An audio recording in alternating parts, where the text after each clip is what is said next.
guys, it's me, John. Goose! And I almost forgot who I was. And here we are at the Folklore Scrolls. And today we're back here at the SCP Foundation. They haven't found us yet. Yeah, We're in a little janitor closet. You would say that maybe his name was Jim, but we don't know either way. Anyways. It's kind of cramped in here, but we're going to speak loudly into this microphone. No one will probably hear us. Yeah, nobody will hear it. It's fine. I found some folders over here about the one of these SCPs. Oh, it looks like this one is SCP-054. Save class, thank God. And what God is like what? SCP-2000 something? Alright, anyways. SCP Containment Procedures. Subject is held in a watertight isolation room outfitted with specialized climate control equipment. An ornate fountain filled with water stands in the center of the enclosure. Maintenance personnel are required to wear NBC suits. Is that like a news broadcast? Yeah. Corporation? Okay, NBC suits. What do you think it stands for? Nubile, buoyant, comfort suits. That's what I think. Most likely. Suits while inside the containment area and must spend 10 minutes in a special drying room after exiting. In the event of a breach, the surrounding area should be evacuated and the enclosure flushed with liquid nitrogen. Dang, dude. The fountain's chemical levels and volume are to be monitored and maintained. Spring water from blank should be used as SCP-054 is highly sensitive to hydrological conditions. SCP-054 has developed a mistrust for human males during its confinement. Thus, assignment of female personnel is recommended. Here you go, there, Goose. Okay, let me read what it looks like here.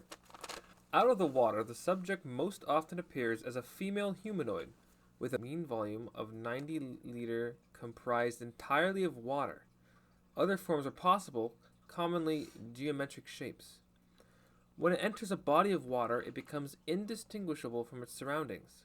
The subject must periodically return to a body of water in order to maintain its volume due to evaporation.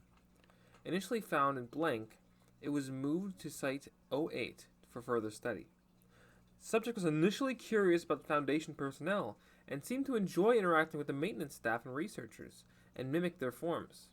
After a number of weeks, the creature apparently felt comfortable enough to remain out of water during routine monitoring, though it retreated when attempted to make study of its composition. SCP-054 was apparently composed of normal water, with no detectable differences compared to ordinary spring water from the same source. No thermal, electromagnetic, biological, or other phenomenon has ever been detected in its body that would suggest how it animates. Water lost by 54 due to evaporation exhibits no special properties when condensed.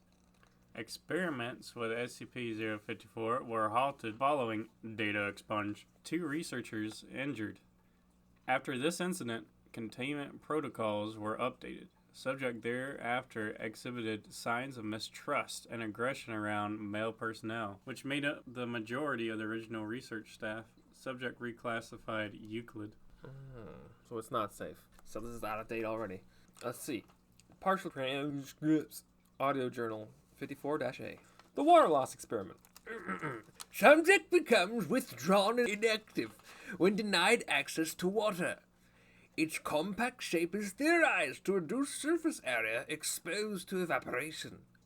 For the first few days it moved eagerly to greet anyone entering its enclosure and behaved excitably.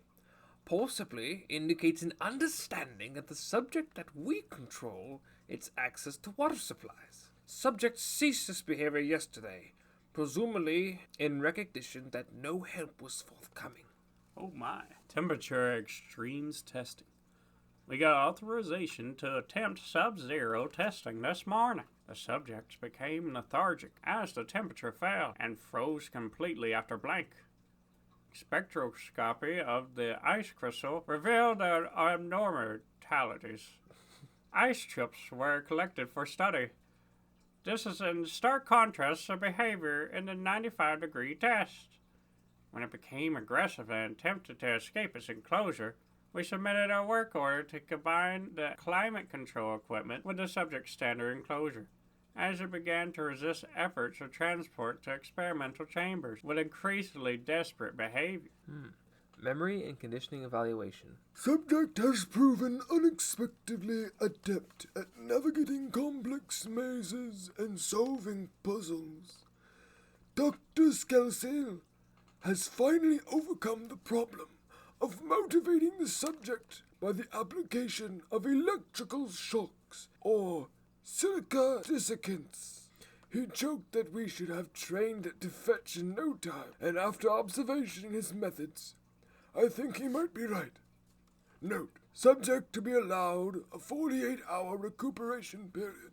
It seemed to be lagging in its progress at the end of the week's experiment. Like acid bath incorporation experiment. Let's log into it. By researcher Tiffany. I am studying with 0.5 HCI solution. Hydrochloric. Hydrochloric, yeah, that's so good. I have no idea what will happen. But if this thing incorporates homeostatic mechanisms like I suspect, then we should get some insight into how it maintains its form. I'm not sure what you thought of researcher Tiffany, but she's actually incredibly intelligent. Temperature in the enclosure has been lowered to 278K. That's Kelvin. Yeah, Kelvin is my favorite temperature to help control 54's increasingly erratic behavior. Oh, wow. Like, oh my god. He's just like acting like so bitchy. Addendum 054-B. After 5 years with no incidents, subject rating has been downgraded to safe. On recommendation of Dr. Blank, experiments will resume under the auspices of Biology, Unit E7. Caution should still be exercised when interacting with the subject.